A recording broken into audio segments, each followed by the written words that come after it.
Hello dear students, welcome to my YouTube channel. आपको हमारे YouTube channel पे बहुत बहुत स्वागत है। सो आज अपन यहाँ पे इस चैनल के ऊपर क्लास 11 की जो फिजिक्स है उसको स्टार्ट यहाँ पे करने वाले हैं। सबसे पहले मैं थोड़ा ब्रीफली अपना इंट्रोडक्शन यहाँ पे दे देता हूँ। माई सेल्फ मोनिश गौतम, मैं पास्ट 8 ईयर्स यहाँ पे फिजिक्स को पढ़ा रहा हूँ। सो आज अपन यहाँ पे क्लास 11 की जो फिजिक्स है उसको स्टार्ट यहाँ पे करने वाले हैं। सबसे पहले अपन यहाँ पे जो फर्स्ट टॉपिक है यूनिट एंड डायमेंशन उसको स्टार्ट करेंगे। आपका पहला चैप्टर रहेगा क्लास 11 की फिजिक्स का। पहले मैं आपको क्लास 11 की जो आपकी फिजिक्स है उसका एक फ्लो यहाँ पे बता देता हूँ कि क्या फ्लो यहाँ पे रहेगा। हम जो यहाँ पे पढ़ेंगे उसका फ्लो हमारे पास क्या रहेगा। तो सबसे पहले अपन यहाँ पे जो मैकेनिक्स वाला पोर्शन है उसको कवर करेंगे। मैकेनिक्स के अंदर आपके पास ये चैप्टर्स आते हैं, जिसके अंदर फर्स्ट चैप्टर आपके पास आएगा यूनिट एंड डायमेंशन। देन आपके पास एक और चैप्टर यहाँ पे आता है वेक्टर्स। देन हम यहाँ पे पढ़ेंगे काइनेमेटिक्स। देन यहाँ पे आपके पास एक चैप्टर आएगा एनएलएम एंड फ्रिक्शन। देन यहाँ पे नेक्स्ट चैप्टर आता है वर्क एनर्जी पावर। और एनएलएम फ्रिक्शन के बाद अपन यहाँ पे सर्कुलर मोशन भी पढ़ेंगे, ठीक है। साथ ही में उसके बाद जो नेक्स्ट चैप्टर है वो आपके पास आएगा यहाँ पे centre of mass. Then mechanics का जो लास्ट चैप्टर है वो आपके पास यहाँ पे आता है रोटेशन। इसके अलावा यहाँ पे जो नेक्स्ट आपकी ब्रांच चलेगी फिजिक्स की, उसके अंदर अपन यहाँ पे पढ़ेंगे हीट एंड थर्मोडायनेमिक्स। इसके अंदर आप यहाँ पे काफ़ी सारे चैप्टर्स पढ़ोगे, जैसे कि यहाँ पे आपके पास चैप्टर आएंगे thermal expansion, elasticity, calorimetry, KTG and thermodynamics. ये सभी topics upon heat and thermodynamics के अंदर यहाँ पे स्टडी करेंगे। देन यहाँ पे अपन फ्लूइड्स के बारे में पढ़ेंगे, फ्लूइड मैकेनिक्स को अपन यहाँ पे स्टडी करेंगे। देन लास्टली हमारे पास होगा SHM एंड वेव्स। वेव्स के अंदर अपन यहाँ पे दोनों टाइप्स की वेव्स पढ़ेंगे, sound waves and string wave. तो मैं आपको एक बार कंप्लीट टॉपिक्स यहाँ पे दोबारा बता देता हूँ कौन कौन से अपन यहाँ पे पढ़ने वाले हैं। तो देखिए कुछ टॉपिक्स तो यहाँ पे ऑलरेडी आ चुके हैं, यूनिट एंड डायमेंशन। इसके अलावा अपन यहाँ पे एक चैप्टर और भी पढ़ेंगे जो कि है वेक्टर्स। नेक्स्ट यहाँ पे काइनेमेटिक्स, एनएलएम एंड फ्रिक्शन। एक अपन यहाँ पे चैप्टर पढ़ेंगे सर्कुलर मोशन, ठीक है। Then work energy power, centre of mass and rotation. अगर मैं हीट एंड थर्मोडायनेमिक्स की यहाँ पे बात करूँ तो यहाँ पे हमारे पास चैप्टर्स हैं thermal expansion, elasticity, KTG, thermo dynamics. ये सभी चैप्टर्स अपन इसके अंदर यहाँ पे कवर करेंगे। देन अपन फ्लूइड यहाँ पे पढ़ेंगे। वेव्स की अगर मैं बात करूँ तो वेव्स के अंदर अपन यहाँ पे दोनों जो आपके टॉपिक्स है वेव्स के अंदर, पहला आपके पास यहाँ पे है साउंड वेव और सेकंड जो टॉपिक आपका वो है साउंड वेव। देन आपके पास आ जाएगा वेव्स ऑन स्ट्रिंग, ठीक है। दोनों टाइप की जो वेव्स है उनको अपन यहाँ पे कवर करेंगे। तो ये अपना कंप्लीट यहाँ पे प्रोग्रेशन रहने वाला है क्लास 11 के फिजिक्स के लिए, ओके। सबसे पहले अपन जो यहाँ पे टॉपिक शुरू करेंगे वो आपका होगा यूनिट एंड डायमेंशन। यहाँ से अपन क्लास 11 की जो फिजिक्स है उसको यहाँ पे स्टार्ट करना शुरू करेंगे, ओके। तो चलिए अपन यहाँ पे जो लेक्चर फर्स्ट है यूनिट एंड डायमेंशन का उसको यहाँ पे स्टार्ट करते हैं। सो सबसे पहले अपन यहाँ पे देखते हैं व्हाट इज फिजिक्स। पहले फिजिक्स के बारे में समझना यहाँ पे बहुत ज़्यादा जरूरी है, क्योंकि अगर फिजिक्स का हमको फील नहीं आएगा तो इन चैप्टर्स को पढ़ना आपके लिए काफ़ी ज़्यादा मुश्किल हो सकता है, क्योंकि फिजिक्स ऐसी ब्रांच है जिसके अंदर पूरा जो फिजिक्स है वो एप्लीकेशन बेस्ड है। जितना ज़्यादा आप यहाँ पे फील कर पाएंगे सिचुएशंस को, क्वेश्चंस को, उतना ज़्यादा ही आप इसके आसानी से सॉल्यूशंस को बना पाएंगे, ओके। तो सबसे पहले अपन बात करते हैं हमारी जो डिसिप्लिन है यानी कि जो फिजिक्स है उसके बारे में अपन यहाँ पे बात करते हैं कि फिजिक्स यहाँ पे क्या होती है। तो फिजिक्स हमारे पास क्या है? Physics is a branch of science dealing with nature and its laws and phenomena. तो फिजिक्स के अपन मेनली क्या स्टडी कर रहे हैं? नेचर के अंदर जितने भी फिनोमिनास यहाँ पे हो रहे हैं उनको अपन स्टडी कर रहे हैं फिजिक्स के अंदर। जैसे कि अगर बात करें आइजैक न्यूटन की, उन्होंने क्या करा, उन्होंने एप्पल को यहाँ पे फॉल होते हुए देखा ट्री से।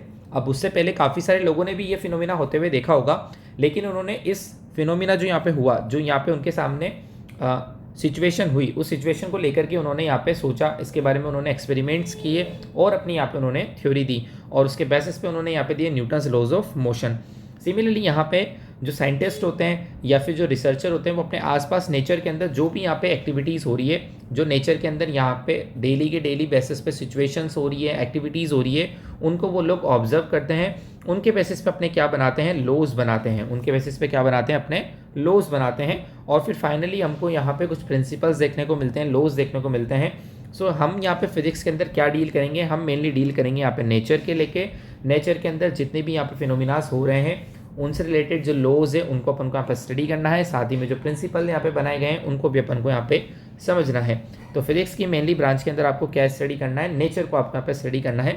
जो भी फिनोमिना अपन यहाँ पे पढ़ेंगे वो सभी हमारे पास आसपास नेचर के अंदर हो रहे होंगे। जैसे कि अगर हम बात करें काइनेमेटिक्स की, तो काइनेमेटिक्स के अंदर अपन मोशन की स्टडी करते हैं। तो मोशन हमारे आसपास हो रहा है, कोई कार यहाँ पे चल रही है, कोई बस चल रही है, कोई ट्रेन चल रही है, तो ये सभी क्या है, इनके अंदर मोशन यहाँ पे हो रहा है। सो हमारे आसपास जितने भी फिनोमिनास हो रहे हैं नेचर के अंदर, उनको अपन स्टडी किसके अंदर करेंगे, फिजिक्स की ब्रांच में स्टडी करेंगे। ओके चलिए नेक्स्ट अपन यहाँ पे बात करते हैं, हम यहाँ पे कैसे यहाँ पे फिजिक्स के जो लॉज हैं उनको कैसे यहाँ पे बनाया जाता है। तो देखिए सबसे पहले अपन यहाँ पे बात करते हैं, जैसे कि मान लो हमारे पास एक, हम जब ग्रेविटेशन चैप्टर पढ़ेंगे एक फॉर्मूला हमारे पास आता है F = G m1m2 divide by r square. ये हमारे पास यूनिवर्सल लॉ ऑफ ग्रेविटेशन की हेल्प से फॉर्मूला आता है फोर्स का, ठीक है। अब यहाँ पे एक देखिए, सबसे पहले जो यहाँ पे जिसने भी फॉर्मूला बनाया होगा उन्होंने सबसे पहले क्या करा होगा, ग्रेविटेशन का जो फिनोमेना है उसको यहाँ पे इन्होंने ऑब्जर्व किया होगा। जैसे कि हम बात करें यहाँ पे सर आइजैक न्यूटन की, तो उन्होंने यहाँ पे जो एप्पल फॉलिंग वाला यहाँ पे फिनोमेना हो रहा था, जो यहाँ पे इवेंट हुआ, उसको उन्होंने क्या करा, ऑब्जर्व करा। ऑब्जर्व करने के बाद उन्होंने यहाँ पे क्या करा, उसके ऊपर प्रैक्टिकल एनालिसिस करे, ठीक है ना। सबसे पहले वो लोग क्या करते हैं, नेचर के अंदर जो भी यहाँ पे सिचुएशन हो रही है, जो भी इवेंट हो रहा है, उसको पहले वो लोग क्या करते हैं, ऑब्जर्व करते हैं। ऑब्जर्व करने के बाद वो उसके ऊपर क्या करते हैं, यहाँ पे प्रैक्टिकल एनालिसिस करते हैं। उसके ऊपर वो जितने भी प्रैक्टिकल्स हैं उनको यहाँ पे परफॉर्म करते हैं। देन प्रैक्टिकल परफॉर्म करने के बाद वो क्या करते हैं, यहाँ पे लो देते हैं, फॉर्मूला यहाँ पे वो अपना दे देते हैं, या फिर लो यहाँ पे वो दे देते हैं। ओके, पोस्टुलेट्स भी कई बार इनको बोला जाता है, तो अपने पोस्टुलेट्स हैं या फिर लॉज हैं और प्रिंसिपल है वो यहाँ पे देते हैं। तो यहाँ पे 3 स्टेप होगी। सबसे पहली बात है कि कोई भी नेचुरल फिनोमिना हो रहा होगा वो यहाँ पे ऑब्जर्व किया जाएगा। ऑब्जर्व होने के बाद उसके ऊपर क्या किए जाएंगे, यहाँ पे प्रैक्टिकल्स किए जाएंगे। देन यहाँ पे कोई फॉर्मूला बनाया जाएगा, ठीक है। चलिए, सो आई थिंक आपको समझ में आ गया होगा कि यहाँ पे प्रॉपर प्रोसेस क्या रहने वाली है फिजिक्स के अंदर, कि कैसे यहाँ पे जो फॉर्मूलाज है उनको यहाँ पे बनाया जाता है, कोई लॉज जो है उनको यहाँ पे कैसे बनाया जाता है। ओके, सबसे पहला काम आपका होता है नेचर के अंदर जो भी इवेंट हो रहा है उसको ऑब्जर्व करना, उसके बेसिस पे एक्सपेरिमेंट करना, प्रैक्टिकल एग्जामिनेशन करना, देन यहाँ पे लॉ को बनाना। ओके चलिए, हम यहाँ पे बात करते हैं हमारे चैप्टर के बारे में, जो कि है यूनिट एंड डायमेंशन। इसके अंदर अपन को यहाँ पे सबसे पहले क्वांटिटी समझनी होगी, जिनको अपन बोलते हैं फिजिकल क्वांटिटीज। अब सबसे पहले अपन यहाँ पे देखते हैं कि what is a physical quantity, किनको अपन यहाँ पे फिजिकल क्वांटिटीज कहेंगे। तो अगर हम बात करें फिजिकल क्वांटिटीज़ की, तो हम उन क्वांटिटीज़ को यहाँ पे फिजिकल क्वांटिटीज़ कहेंगे विच आर मेजरेबल, जिनको हम क्या कर सकते हैं, मेज़र कर सकते हैं। जैसे कि अगर मैं बात करूँ, all quantities that can be measured and use to define laws of the nature, जिन क्वांटिटीज़ को क्या किया जा सकता है, मेज़र किया जा सकता है, और जिनका यूज़ करके हम यहाँ पे जो लॉज ऑफ नेचर से उनको डिफाइन कर सकते हैं। जैसे कि सम क्वांटिटीज़ की अगर मैं यहाँ पे बात करूँ, मास, डिस्टेंस एंड फोर्स, तो इन सभी क्वांटिटीज़ के बारे में आप सभी ने यहाँ पे सुना हुआ होगा। इन सभी क्वांटिटीज़ को अपन यहाँ पे क्या कर सकते हैं, मेज़र कर सकते हैं, और इनका यूज़ करके हम यहाँ पे किसी ना किसी लॉज को डिफाइन कर सकते हैं। लेकिन हम यहाँ पे बात करें कुछ ह्यूमन एक्सपीरियंस की, तो ह्यूमन एक्सपीरियंस जैसे कि ह्यूमन फीलिंग्स हो गई, हैप्पीनेस हो गई, टायर्डनेस हो गई, तो क्या इन सभी को मैं क्वान्टिफाई कर सकता हूँ, नंबर्स में मेज़र कर सकता हूँ? तो ऐसा पॉसिबल यहाँ पे नहीं है। तो इन क्वांटिटीज़ को अपन यहाँ पे फिजिकल क्वांटिटीज़ नहीं कहेंगे। तो फिजिकल क्वांटिटीज़ हम उन क्वांटिटीज़ को कहेंगे that can be measurable and that can be use to form laws. Okay चलिए, तो आपको आई थिंक ये समझ में आ गया होगा सबसे पहले कि फिजिकल क्वांटिटीज़ यहाँ पे क्या होगी। तो physical quantities are that quantities which can be measured. Okay चलिए, अगर हम यहाँ पे बात करें फिजिकल क्वांटिटीज़ की, तो फिजिकल क्वांटिटीज़ आपके पास यहाँ पे मेनली 2 टाइप्स की होगी। फर्स्ट आपके पास यहाँ पे आती है फंडामेंटल क्वांटिटीज़, जिनको अपन यहाँ पे बेस क्वांटिटीज़ भी बोलते हैं। सेकंड यहाँ पे होगी डिराइव्ड क्वांटिटीज़। ओके चलिए, अगर मैं बात करता हूँ फंडामेंटल क्वांटिटीज़ की, तो quantities which do not depend upon other quantities for their complete definition, यानी कि जो फंडामेंटल यानी कि बेस जो क्वांटिटीज़ हैं वो किसी और क्वांटिटी पे यहाँ पे डिपेंड नहीं करती है। ये क्या होती है, दूसरी क्वांटिटीज़ के साथ में इंडिपेंडेंट होगी, दूसरी क्वांटिटी पे डिपेंड नहीं करेगी। ओके, अभी अपन एग्जांपल देखेंगे फंडामेंटल क्वांटिटीज़ के, और थोड़ा इसको डिटेल में समझेंगे। अगर मैं बात कर रहा हूँ डिराइव्ड क्वांटिटीज़ की, तो डिराइव्ड क्वांटिटीज़ किस पे डिपेंड करती है, फंडामेंटल क्वांटिटीज़ पे डिपेंड करेगी, ठीक है ना।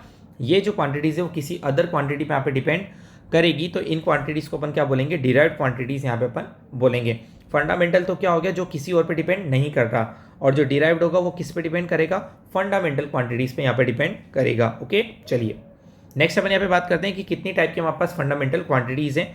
तो देखिए यहाँ पे 7 फंडामेंटल क्वांटिटीज़ को डिफाइन किया गया है।